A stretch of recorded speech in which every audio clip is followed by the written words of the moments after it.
Gente que trabaja. Buenos días, amables oyentes de Radio Fénix.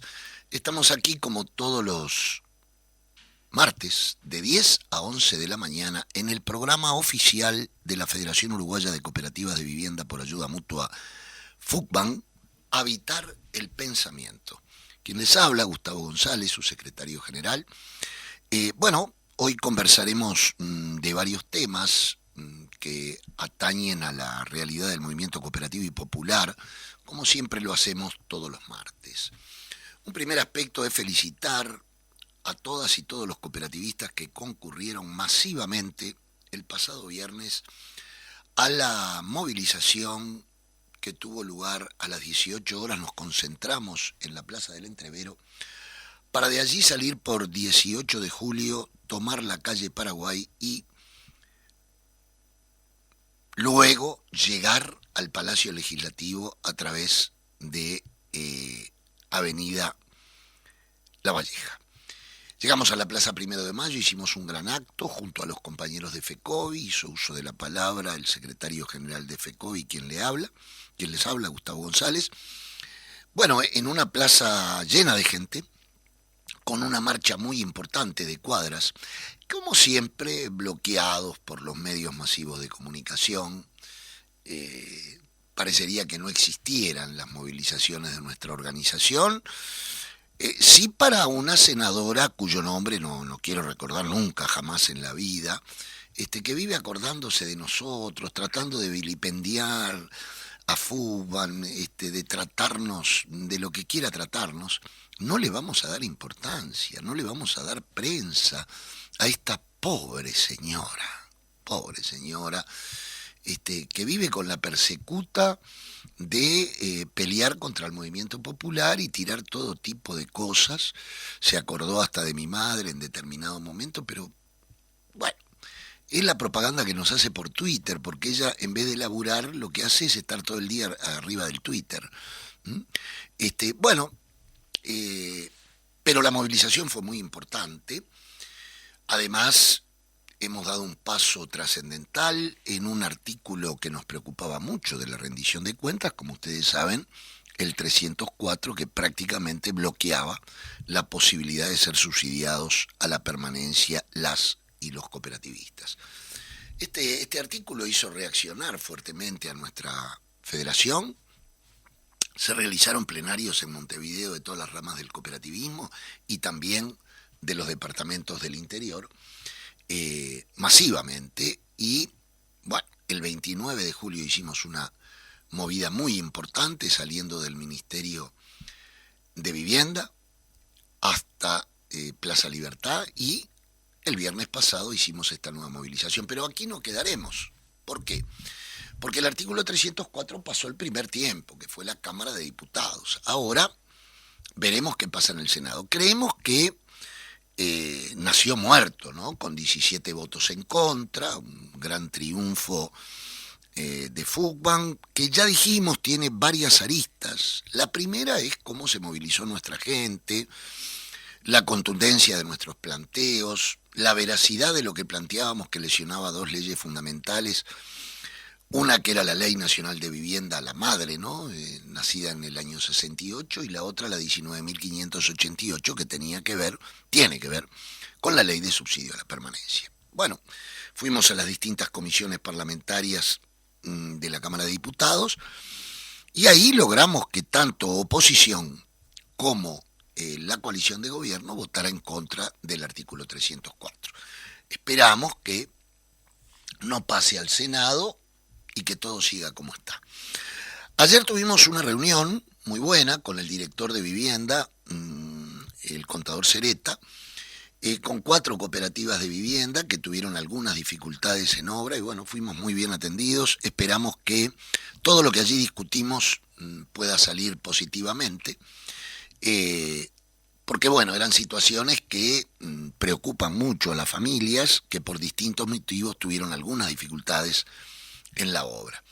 Nada del otro mundo, pero sí estaban comprometidas sus obras. Entonces creemos que la reunión de ayer con el director nacional de vivienda fue muy positiva. Fueron los delegados, además de las cooperativas, y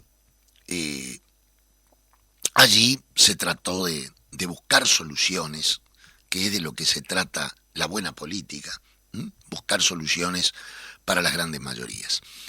En ese marco tenemos, no este sábado, sino el otro sábado, el 4 de septiembre, el domingo 4 de septiembre, tendremos una Asamblea Nacional. La Asamblea Nacional de FUCPAN, sumamente importante, con delegados de Montevideo Interior de las distintas cooperativas, que discutirán un documento que ya fue enviado a todas las cooperativas de vivienda acerca de la coyuntura actual en el campo habitacional y en el campo económico del país, es decir, la situación, la coyuntura que se vive y los puntos neurálgicos de nuestra plataforma, como era el artículo 304, el 2%, la exoneración del IVA a los materiales de construcción y el aumento de la partida presupuestaria en esta rendición de cuentas.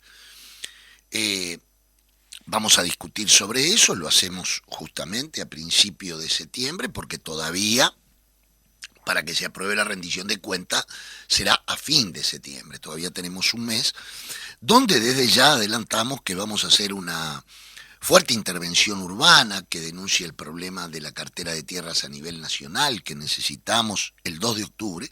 Y el 3 de octubre será el Día Mundial de los Sin Techo, donde estaremos convocando a nuestra gente, junto a FECOBI, nuevamente a la Plaza del Entrevero para de allí marchar por Avenida Libertador hasta el Palacio y la Plaza 1 de Mayo. Nuevamente, pero llevaremos simbólicamente miles de casitas, porque bueno, en esta rendición de cuentas importa y mucho ver qué va a pasar con la vivienda. Entonces, bueno, hoy tenemos un invitado al programa que yo no lo quise anunciar porque además hoy cumpleaños. Sí, hoy cumpleaños. Sí. Redondos, además.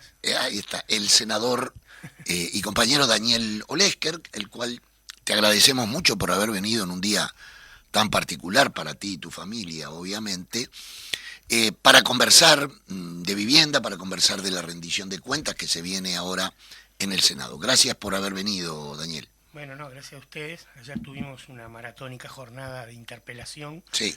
De 3 a 3, de 3 de la tarde a 3 de la mañana. ¿En qué quedó al final? Porque hoy no pude leer toda la prensa. Bueno, nosotros presentamos una moción de rechazo a los ministros y, bueno, obviamente salió aprobada la moción de respaldo.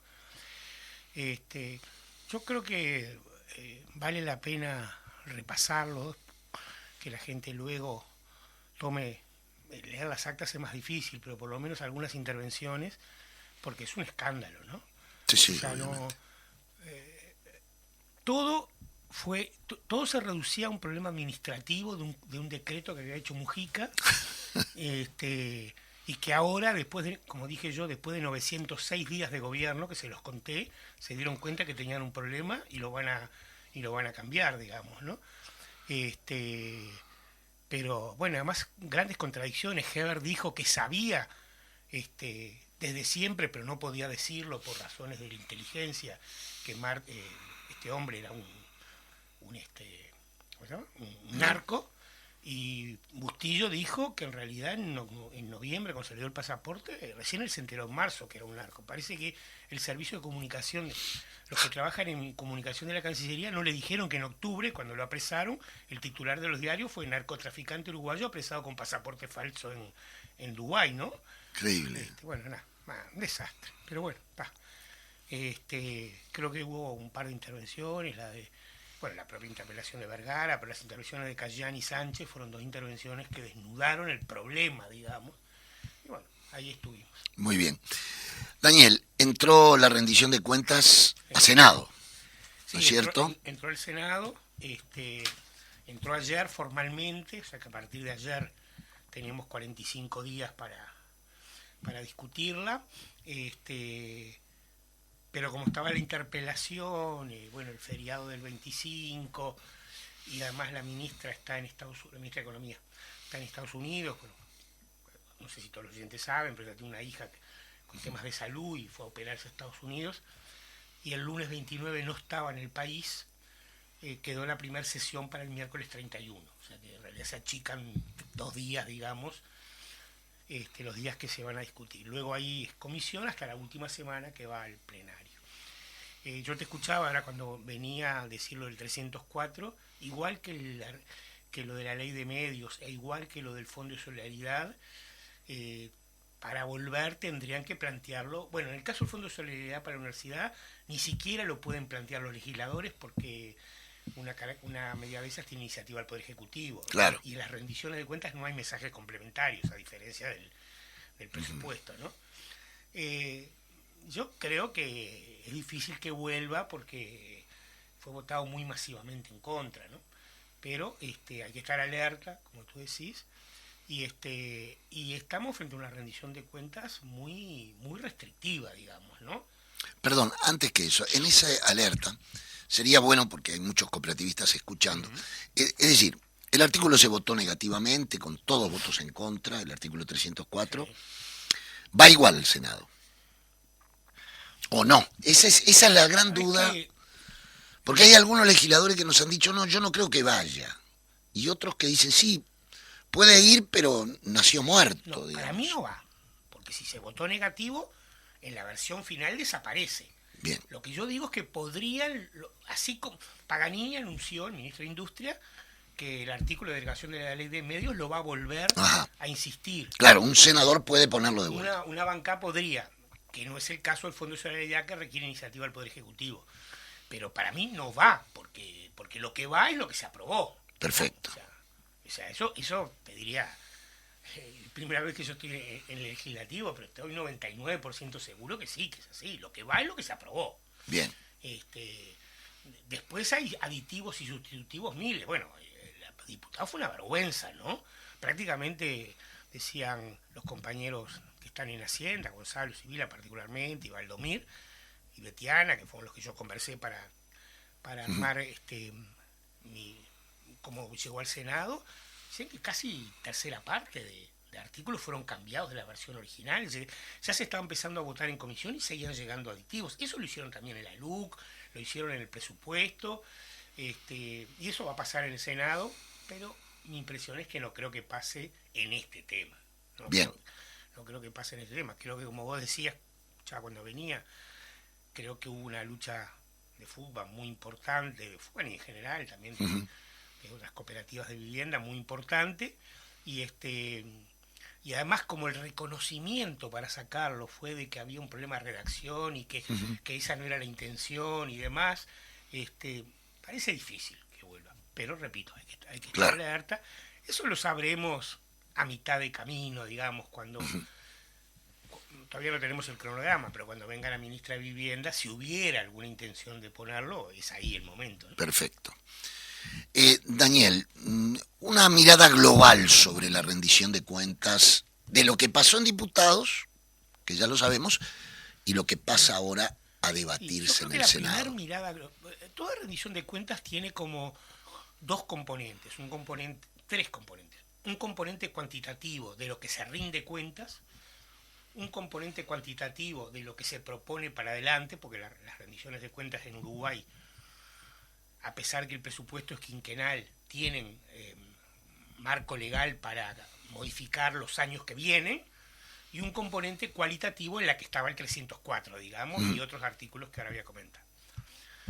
Empecemos por el primero. Desde el punto de vista cuantitativo del pasado, la rendición, eso no cambia, porque eso viene a rendirse, o sea, ahí Claro. no hay posible cambio.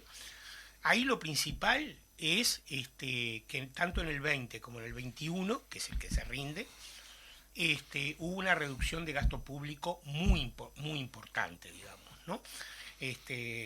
En términos de PBI incluso baja, a pesar de que si yo sumo el PBI del 20 y del 21, estoy muy poquito por encima del 19.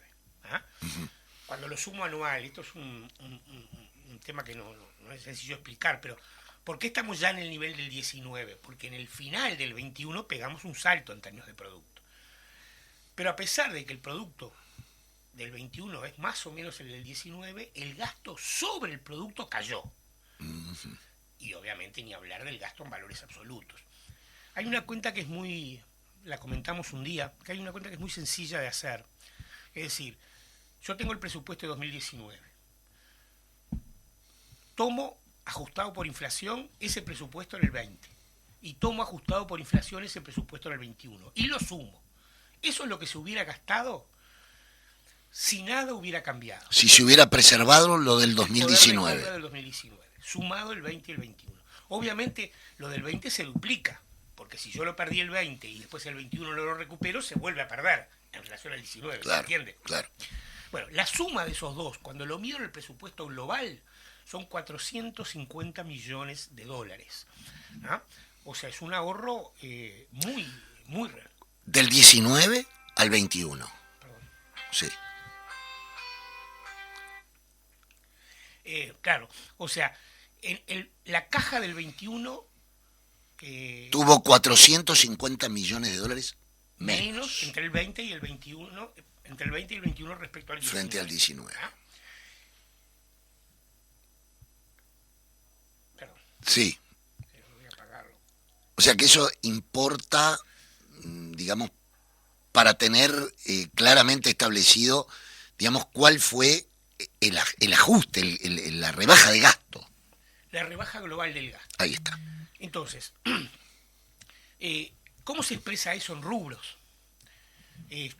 Eso se puede expresar de dos maneras. En incisos, o sea, a qué políticas afectó, y en recursos, salarios, inversiones, gastos, etcétera. Digamos, ¿no? Son las dos maneras que obviamente están combinadas, ¿no? En términos de incisos, la ANEP tuvo una rebaja de unos 150 millones de dólares.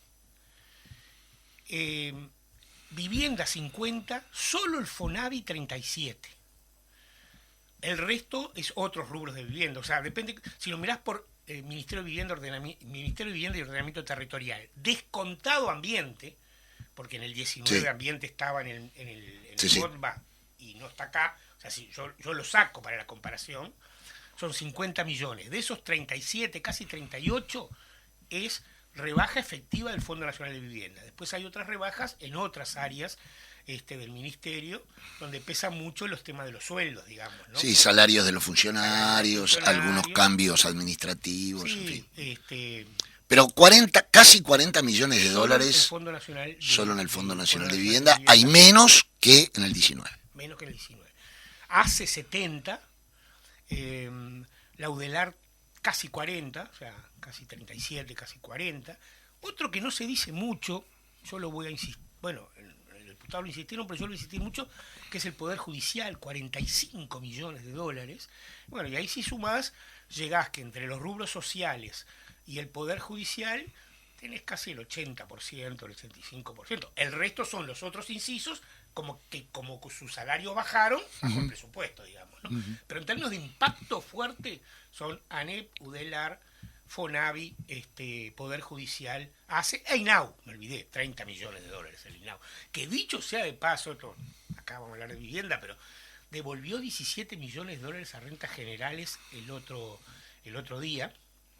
Por no haber ejecutado. Porque dice que le llegó muy tarde en el proceso y no lo pudieron ajustar. Un amigo que fue administrador del CUDIN durante muchos años, en la época de Henry, me decía, eso fue lo que nosotros nos dieron como un préstamo del BROW, porque el CUDIN empezó con un préstamo del BROW, cuando arrancamos. Lo mismo se decidió devolver en políticas de infancia y adolescencia. Un horror. Entonces, ese es básicamente el ajuste fiscal que podemos decir en términos monetarios. Si lo miramos por recursos, los dos grandes son salarios e inversiones. Los gastos de funcionamiento impactaron menos, aunque estuvieron impactados por aquel decreto que hablamos acá una vez del decreto 90/20 que redujo un 15%. A todos los ministerios. Pero los gruesos fueron salarios que, recordemos, el primer año la inflación fue 9,41 y el ajuste 4,41 y se perdieron 5 puntos. Y el segundo año la inflación fue 8 y el ajuste fue 7. O sea, ahí se perdió otro punto. Quiere decir que en 2 años se perdió un 6%. Es mucha plata en la masa salarial pública. Sin duda. Que los salarios son un tercio del presupuesto, más o menos. O sea que en un tercio del presupuesto se ahorra un 6%, es mucho dinero. Y esa caída de salarios explica buena parte de las caídas en ANEP, en UDELAR y en INAU, y en ACE, que son muy intensivos en trabajo. Claro. Y la caída de la inversión es la que explica lo del Fonavi y alguna cuestión vinculada al Ministerio de Transporte y Obras Públicas. para terminar lo cuantitativo, un elemento más. O sea, perdóname ahí. En inversión, entonces, vivienda es de los más afectados. Es de los más afectados, porque incluso, básicamente la vivienda se divide en cuatro. Los dos grandes son FONAVI y Ministerio de Transporte y Obras Públicas, y después en general tienen buena ejecución en vivienda, ANEP y ACE, digamos, ¿no? Uh-huh. Bueno, ANEP y ACE cayeron, como comenté, pero el Ministerio de Transporte y Obras Públicas cayó poquito, y el gran caído fue el Fondo Nacional de Vivienda, bueno, que la cifra la dijimos hace un ratito, y es probable que no haya caído más, porque había muchas obras en finalización que hubo que terminar. Que hubo que terminar, digamos, ¿no? No, el otro que quería decir es que así como en AU, hubo otros incisos que devolvieron mucha plata a economía. Estamos hablando se ejecutó el 94% del presupuesto. Y si sacamos los rubros que tienen cierta autonomía financiera, como la ANEP, la UDELAR, ACE, que prácticamente ejecutan el 100%, porque yo recuerdo cuando yo militaba en la Asociación de Docentes Universitarios, en la universidad siempre hacía, cuando llegaba fin de año y veía que algunas partidas no podía ejecutar, porque vos, por ejemplo, te dan plata para salarios, para trabajadores nuevos, pero entre el llamado y demás los terminás entrando en marzo. Entonces enero y febrero lo perdiste, digamos, claro, ¿no? Entonces, bueno, se repartían tickets de alimentación, o sea, la universidad hacía todo. Sí, se ejecutaba el presupuesto. Se ejecutaba, digamos, ¿no? Claro. Y ANEP hace lo mismo. Si sacás eso, en algunos incisos es como 10, 12%, digamos, la no ejecución. Entonces, eso es muy importante, porque ese es un presupuesto que en principio el gobierno ya había decidido gastarlo. Claro. Es verdad que capaz que el gobierno con sus normas de topes a la ejecución ayudó, entre comillas, a que no se ejecutara, digamos, ¿no? Uh-huh. O sea, manda más para mostrar que manda más y después limita la ejecución, te atrasa las partidas. Claro. En el caso del MIDES eso fue notorio, atrasó partidas, bueno. Entonces, desde el punto de vista cuantitativo hay un gran ajuste fiscal, menos ejecución, concentrada en los rubros sociales y con una gran caída de salarios. Ese es el resultado del cuantitativo. Desde el punto de vista cualitativo, bueno, teníamos el 304 como una, y lo otro que me parece importante desde el punto de vista cualitativo, no en esta rendición, sino porque esperábamos que en esta rendición vinieran a mostrar, es la construcción de los fideicomisos de vivienda que se habían aprobado. Uno en el presupuesto, el del 70-30, digamos, ¿no? El de todo el debate con colonización. No, y ese demás. fue el segundo. No, ese fue el segundo. Ese fue la rendición. Yo digo, en el presupuesto se aprobó aquel que eliminaba el subsidio. Ah, bien, bien. Que fue Sí. El del 30%. Tuvo que salir a aclarar que solo se topeaba en 30 el subsidio para los que entraran en bien. Ese programa. Bueno, ese programa lo que decía era, yo quiero construir viviendas, pero no tengo plata, entonces cada 70 pesos consigo un privado que me ponga 30, armo un fideicomiso, y la garantía que le daban al privado es que no podía haber subsidios más superiores al 30%. Ese fideicomiso no funcionó. No ha funcionado. No hay un peso puesto en ese fideicomiso.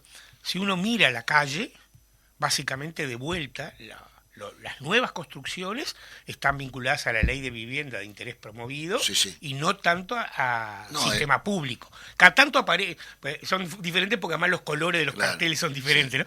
Cada tanto te aparece un sistema público, pero muy poquito. Ese fideicomiso, nada. Y el otro, el que se aprobó después en la rendición, fue el de los fondos de colonización, para asentamiento. Para asentamiento, que se hablaba de que iba a llegar a 240 millones de dólares. Eso lo dijo en alguna comparecencia en la Comisión de Vivienda el subsecretario, porque ese fondo eran unos 30 millones de los impuestos, a eso se le agregaban cosas de rentas generales y y ese es más grave que no haya empezado, porque el otro, vamos a suponer que empezara mañana. Bueno, empieza y se empieza a construir. Desde el momento que se decide empezar, hay que ir al lugar, hay que estudiar las viviendas, hay que saber si nosotros hemos dicho que el tema asentamientos no hay idea de lo que implica. ¿Sí? De lo que implica. Porque además después de ir al territorio y ver qué vas a hacer, esta parte se relocalizará, la otra Claro. se regulariza, bueno, todo ese mambo que es muy complejo, después hay que empezar a licitar. Sí. No, y además tiene muchos gastos adicionales. Yo me acuerdo que en el plan 7 zonas, nosotros, ¿se acuerdan? ¿Te acordás? Sí, cómo no. Bueno, había una de las zonas que tenía un proyecto de construcción ya determinado, que era el de la avenida Centenario hacia Jardines del Hipódromo, hacia el hipódromo, porque allí el nuevo dueño del hipódromo, el de los Sí. casinos, había acordado con el MEF una construcción para ampliar la avenida, para sacar a los asentamientos de los costados de la llegada y no sé cuánto.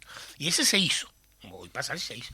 Bueno, cuando terminamos el plan 7 zonas, que muchas de las medidas para esas zonas se habían tomado en términos sociales, institucionales, empezaba la construcción. No, claro, Y esto el lleva plan 7 mucho zonas tiempo. arrancó en el 13, estamos hablando de que terminó en el 15. Yo, Entonces, siendo optimista... pero lo peor es que vienen y dicen, o sea, hacía poco la ministra había ido al Senado, porque la habíamos citado por el famoso plan avanzar y no había dicho nada. Y acá tampoco. Entonces, bueno, en el Senado volveremos a insistir sobre eso, pero está claro que yo digo que vivienda es como el top de los golpeados por este quinquenio, digamos, ¿no? Seguramente junto a ACE y junto a Laudelar, para mí son los tres más golpeados, porque la ANEP es golpeado, evidentemente, pero mucho por la masa salarial. Si se recuperara el salario, se recuperaría el presupuesto. Eso no pasa. Y otra cosa importante, ni vivienda, ni vivienda ni educación tuvieron fondos compensatorios por el fondo COVID, porque en el caso Claro. de ACE hubo algunos fondos compensatorios que un gran problema de esta rendición que nuestros compañeros diputados mostraron es que en el 23 no va a estar el fondo COVID y algunos gastos que ACE hacía en recursos humanos y materiales no van a estar, pero en el caso de vivienda no, o sea, vivienda en fondo COVID es cero. Sí, ¿no? absolutamente. Entonces,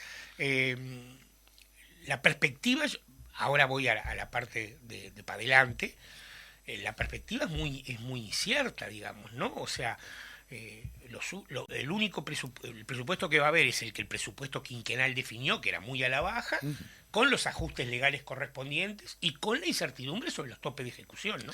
Vamos a una tanda y enseguida volvemos en Habitar el Pensamiento y hoy con el senador Daniel Olesker. Horas que se pasan.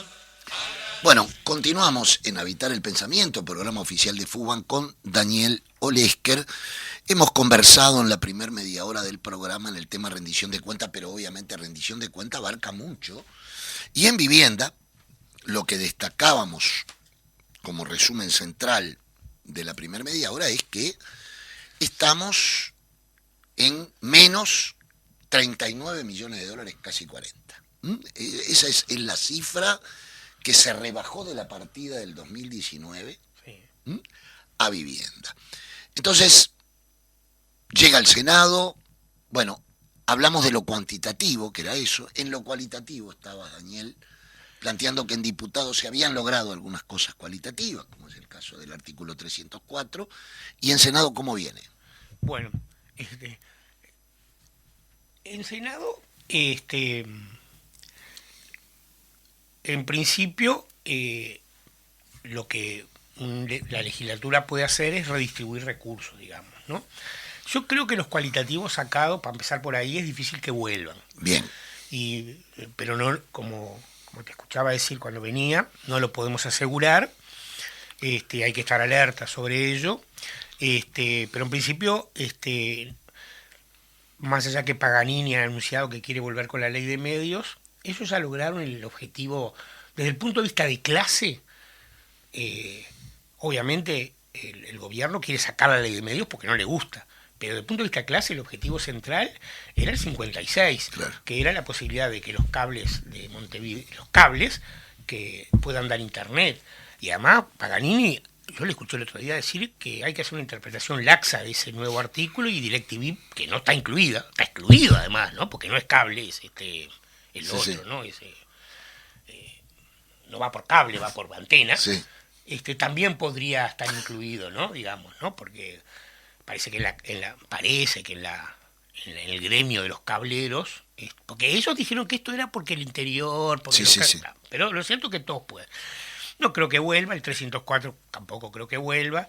Y lo del Fondo de Solidaridad, que le querían sacar a la universidad y quedó, para sacarlo requiere iniciativa del Poder Ejecutivo, o sea que, y no hay un mensaje complementario. Alguna gente dice, van a mandar un mensaje complementario. No, eso hay en presupuesto, en las rendiciones no existe la figura del mensaje complementario. Así que los cualitativos más gruesos, hubo otros que sí aprobaron con mayoría el gobierno, como medidas para la transformación de la Guardia Republicana, que pasó medio desapercibido, pero tengámoslo en cuenta porque parte de la protesta del movimiento social se reprime con ellos. Se reprime con ellos, y algunos otros que quizás son de menor importancia, pero yo creo que nuestra tarea en el Senado es trabajar sobre lo cualitativo. Yo decía hoy que los top educación siempre tiene en los presupuestos y la rendición, incluso en los 15 años de gobierno del Frente, una especie de consideración especial en el se contempla más. Siempre se contempla mucho más, pero creo que el duro golpe es vivienda. En la exposición de motivos dice una cosa graciosa, dice, nosotros cambiamos la pisada y tenemos un modelo inédito en materia de construcción de vivienda. Sí, es inédito porque es la primera vez que se bajan los recursos desde Valle, ¿no? Ya Sanguinetti 2 los había bajado. Sí. Sanguinetti 1 y la calle Herrera habían aumentado un poco los recursos. Bueno, la calle Herrera más es la creación del ministerio. Sí. Sanguinetti los planchó y Valle los mató, digamos, ¿no? O sea que no es tan inédito. Pero por lo menos en los últimos 20 años es inédito. Y para mí hay que trabajar allí en la búsqueda de recursos adicionales. Siempre hay para rascar, ¿no? Siempre son minucias, ¿no? Estamos claros que cualquier rascada son minucias, pero eso es un poco lo que yo le digo cuando organizaciones vienen a hablar. Nosotros no podemos decir que vamos a modificar sustantivamente porque no hay recursos para hacerlo y porque además no tenemos la mayoría. Hay que hacer alianzas, decíamos en la pausa. Bueno, el Ministerio de Vivienda es un ministerio que si no hay algún cambio radical no va a tener nada para mostrar en el 2024. Bueno, nosotros ya hemos hecho un pronóstico que además, si uno lo analiza, lo que hay en el fondo, da claramente un pronóstico negativo en cuanto a que va a aumentar el déficit habitacional. Y esto llama la atención, y a nosotros nos llama la atención, la defensa que han hecho a veces en el Parlamento, el propio Ministerio de Vivienda, de que sí, que dinero tienen, cuando en realidad los números no dan por ningún lado. No. Entonces... Sí, claro. Sí, yo creo que nosotros tenemos que trabajar un poco en empujar esos puntos, porque no lo dijimos, la rendición, hablamos del bloque cuantitativo, el cualitativo, y no hablamos del para adelante. La rendición para adelante se jacta de decir que tiene 230 millones de dólares, ya arrancamos mostrando que es la mitad de lo que se ahorró, digamos, ¿no? Por ejemplo, la ANEP son 30 en el 23 y 36 en el 24. Menos que lo que la propia ANEP había pedido. Eso también muestra las grietas, digamos, de la discusión política entre ellos, ¿no? O sea, Silva había pedido en el 39, lo que hicieron fue, dada la autonomía financiera, darle 30 y que lo repartan los programas de los 39 como quisiera, digamos, ¿no? ACE tiene 27, que en parte compensarían los fondos COVID, pero solo en parte, porque los fondos COVID fueron bastante más. Seguridad tiene otros 20 y pico, y una parte importante es el ajuste salarial diferencial que va a haber en el sector público para intentar llegar en el 24 al salario real del 19, un horror, digamos, pero... Sí. Pero en vivienda no hay nada. Entonces, bueno, capaz no. Hay que trabajar priorizando. Para mí Udelar y Fonavi son los dos más golpeados en términos de no recibir nada. Incluso en el caso de la Udelar perdían, que bueno, eso se mejoró. Y me parece que por lo menos mi perspectiva en la bancada va a ser trabajar que si hay reasignaciones podamos priorizar estos dos rubros, digamos. ¿Puede venir también de esos dineros no ejecutados por algunos organismos, como tú planteaste? No, No, eso ya se perdió. lo del pasado ya se perdió, Claro. ¿no? Pues ya se devolvió, es Una es forma, entre comillas, ¿no? porque en realidad nunca se le dio, ¿no? O sea, rentas generales, ¿no? No. Eso es más una muestra de ineficiencia. En muchos casos es una muestra de ineficiencia. Lo del INAU es un ejemplo Claro. terrible, pero en muchos ministerios es una muestra de ineficiencia y en algunos casos de apriete del Poder Ejecutivo en la manda de partidas, ¿no? Pero no, hay que trabajar hacia adelante, digamos, ¿no? Claro. Buscar mecanismos de redistribución en lo que presentan, al menos para el 23, digamos, ¿no?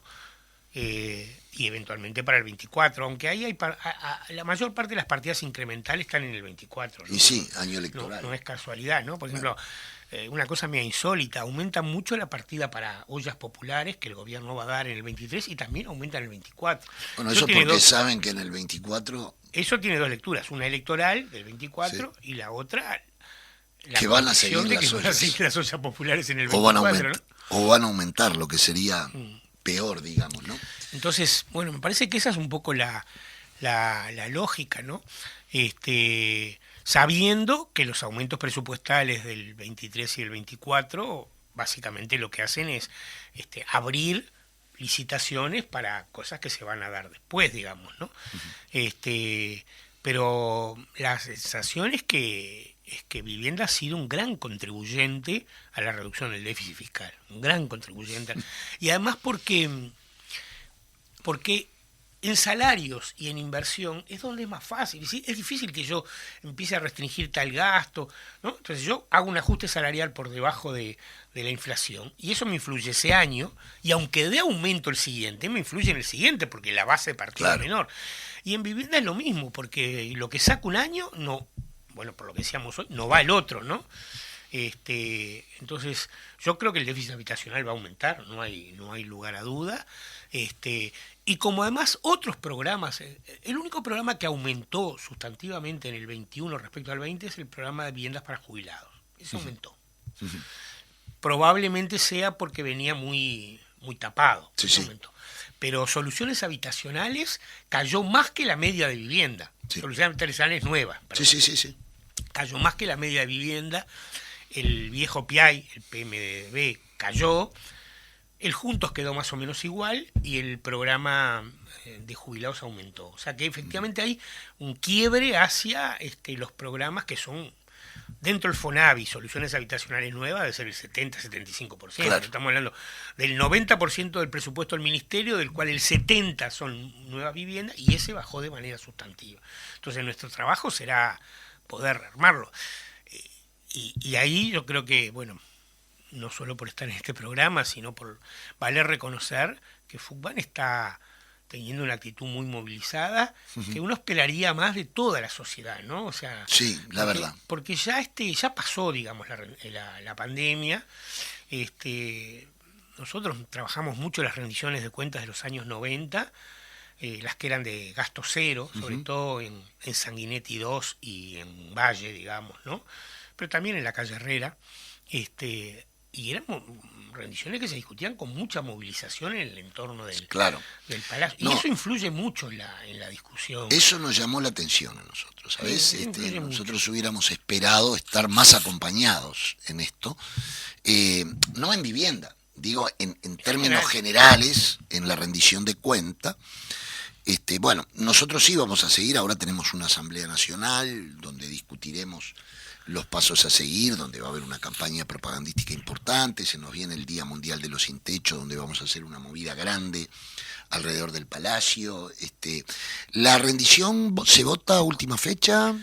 Y entró el 22, hay que sumarle 45 días, ahí son 6 de octubre. 6 de octubre. Pero como en general seguro que va a haber cambios, porque aunque sean esos cambios chotos, digamos, de relación o demás, vuelve a diputados. Allí diputados no discute, aprueba o desaprueba lo que viene de Senado. Lo que viene, son 15 días más, o sea que estamos hablando del 21 de octubre. Si lo aprueba, termina ahí, y si no lo aprueba, cosa que desde que yo me acuerdo, hace muchos años que no sucede, que cuando vuelve a la primera cámara no aprueba lo cambiado por la segunda, se iría a Asamblea General 15 días más. Pero bueno, O sea que debe de volver a diputados. sí, ¿crees? seguro Siempre que va a habrá volver, algún porque artículo. siempre hay algún Claro. cambio, y además ellos ya han anunciado algunos cambios, y los senadores además quieren Claro. tener algún cierto protagonismo Claro. en el cambio. Así que pongámosle tipo el 20 de octubre, entre el Ahí 15 y está. el 21 de octubre vamos a tener la cuestión saldada, digamos, y ahí ya quedará definitivo, digamos, ¿no? Daniel, saliendo de la rendición de cuentas, Sí, antes de eso te quería Sí. hacer un comentario, Dime. porque vos lo dijiste y me parece importante.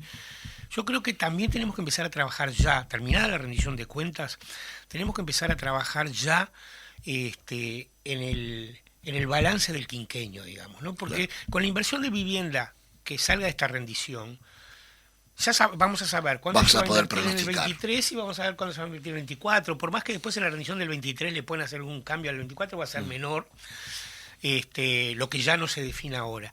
Entonces, ya podríamos empezar a pensar, porque yo creo que vamos a tener elementos presupuestales fuertes, pero vamos a tener un déficit en el armado de la política de vivienda. Y yo creo que esto segundo es más difícil que lo primero, porque pongamos que terminamos en 9.000 millones de pesos y nosotros arrancamos con 12.000.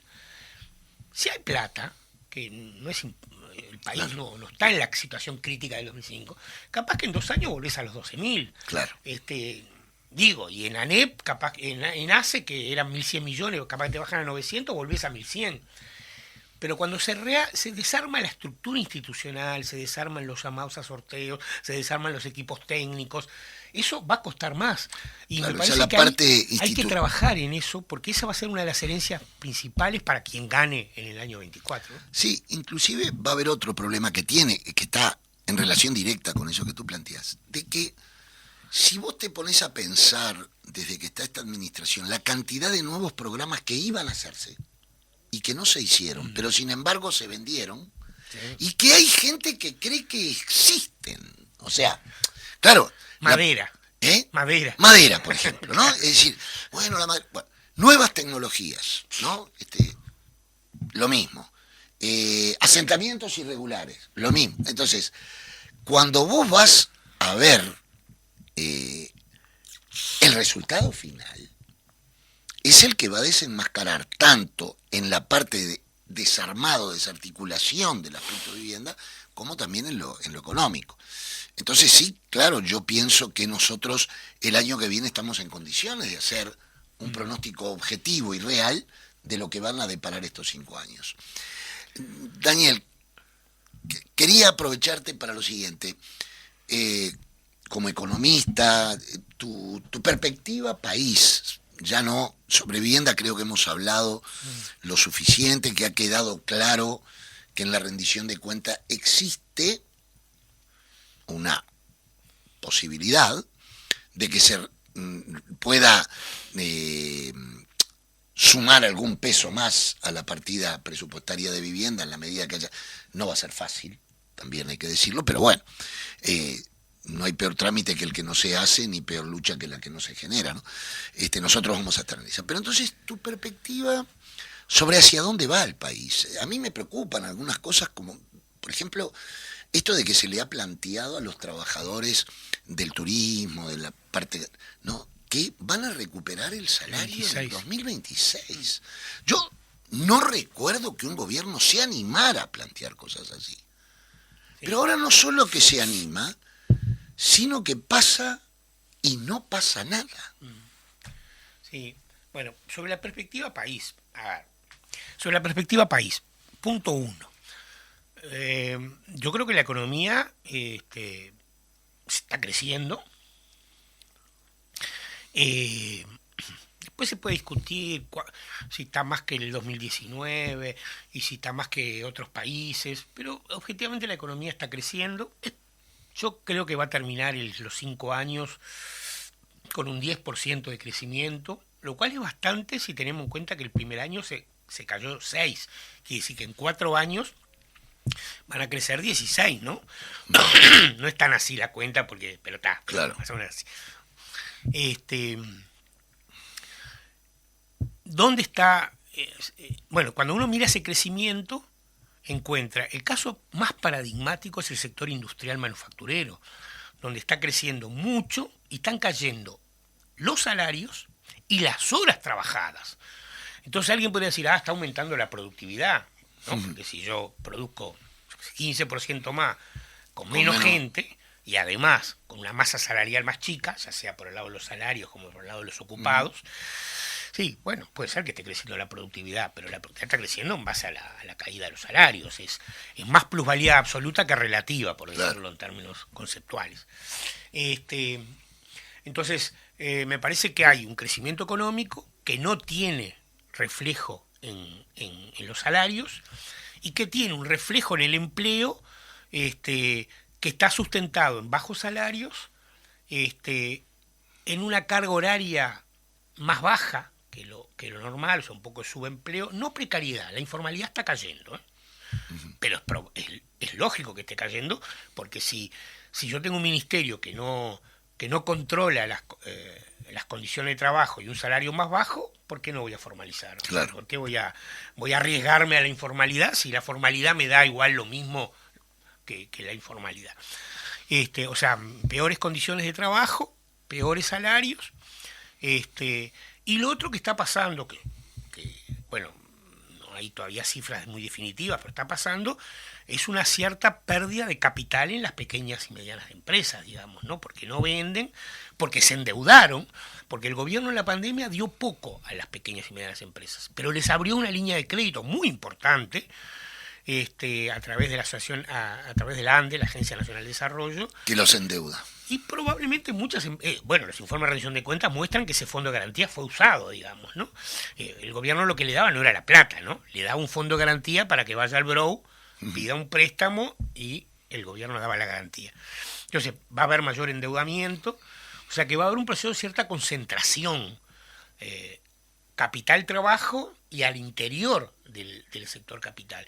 Ya es notorio que algunas grandes cadenas comerciales de supermercados están ampliando sus compras de pequeños. ¿Cuáles han sido los ganadores? Las cadenas Bueno, los estas ganadores para mí han sido. se miran en tres niveles. Los exportadores, en especial los exportadores de carne, celulosa, soja, bueno, y lácteos, pero lácteos es con la prole, o sea, no hay grandes. Esos han ganado, y han ganado porque han exportado más en volumen, porque han tenido precios al alza, y porque sus salarios, que si bien no es un gran costo, el informe de